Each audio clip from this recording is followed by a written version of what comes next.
Matapos na maglabas ng public statement si Ivana Alawi na kung saan ay pinabulaanan nito na may namamagitan sa kanila ng mayor ng Bacolod City na si Mayor Albi Benitez, ay nag-viral naman ang binahaging post ng anak ni Mayor Albi na si Javi.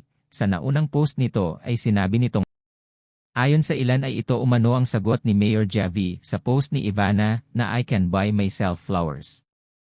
Matapos naman ito ay ilan minuto, matapos na maglabas ng public statement si Ivana, ay muling nagpakawala si Mayor Javi ng cryptic post sa kanyang social media.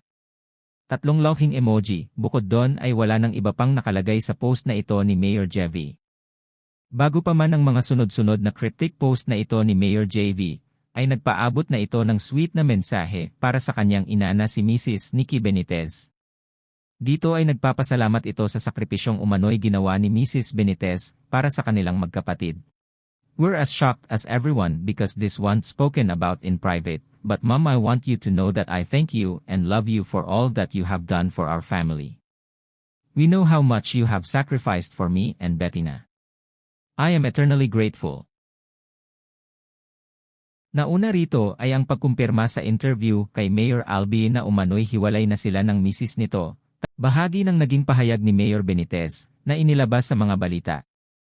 We have not been a couple for several years already. In fact, we have gotten a dissolution in court several years back. Taliwas sa sinabi ni Mrs. Benitez na kung saan sinabi nitong nagsasama pa din umano sila sa iisang bahay. The quotes attributed to him in the media, suggesting romantic links with several actresses, came as a surprise. We have been living under one roof for 31 years, maintaining our family's unity through all of life's challenges.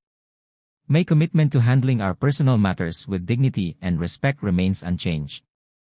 I am especially focused on shielding our children from any pain or anguish brought about by this matter.